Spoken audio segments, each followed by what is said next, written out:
Hello everyone, ఎలా ఉన్నారు మీరందరూ? ఈరోజు నేను వచ్చేసాను. ఎఫ్రెష్ మనకి కంపెనీ నుంచి తీసుకున్న ప్రోడక్ట్ ఎలా ఉంటుంది, ఆన్లైన్లో మీరు ఆర్డర్ పెట్టుకున్న ప్రోడక్ట్ ఎలా ఉంటుంది అనేది చూపిస్తాను చూడండి.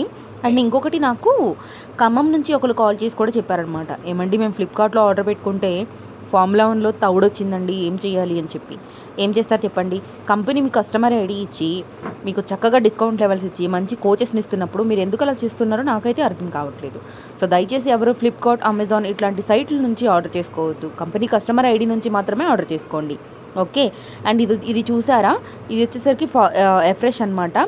ఒరిజినల్ ఎఫ్రెష్ ఎలా ఉందో చూడండి, డూప్లికేట్ ఎఫ్రెష్ ఎలా ఉందో చూడండి. రెండింటికి తేడా మీకు చూడగానే తెలిసిపోతుంది అనమాట. ఓకే. ఒరిజినల్ ఎఫ్రెష్ ఎప్పుడు కూడా రైట్ సైడ్ ఉన్న దానిలాగా ఉంటుంది. పైన మనకి కంపెనీ లేబుల్ ఉంటుంది, అలాగే ఎంఆర్పి మనకి కింద ఉండదు, సైడ్కి ఉంటుంది. అందుకే మీరందరూ ఖచ్చితంగా కస్టమర్ ఐడి తీసుకొని ఆర్డర్ చేసుకోండి. లేదా నాలాంటి కోచెస్ ద్వారా తీసుకుంటే మీకు ప్రోడక్ట్స్ పంపిస్తాము, లేదంటే కస్టమర్ ఐడి ఇచ్చి ఆర్డర్ పెట్టి గైడెన్స్ అనేది ఇస్తామన్నమాట. ఓకేనా? మీకు కావాలి అనుకుంటున్నట్లయితే స్క్రీన్ మీద కనిపిస్తున్న నెంబర్కి కాల్ కానీ వాట్సాప్ కానీ చేయొచ్చు. ఎఫ్రెష్ కలుపుకోవడం చాలా ఈజీ అండి. ఇది డైట్ చేస్తున్న వాళ్ళే కాదు, అందరూ తీసుకోవచ్చు. హెల్తీగా ఉండాలి అనుకుంటున్న వాళ్ళు టీ, కాఫీకి రీప్లేస్మెంట్గా దీన్ని తీసుకుంటామన్నమాట. టేస్ట్ చాలా బాగుంటుంది. సో ఫాస్ట్గా మీ ఆర్డర్ అనేది ప్లేస్ చేసుకోండి మా ద్వారా. అండ్ మీకు వీడియో నచ్చితే లైక్ చేయండి, షేర్ చేయండి, కామెంట్ చేయండి. నేను కలుస్తాను నా నెక్స్ట్ వీడియోలో. బాయ్.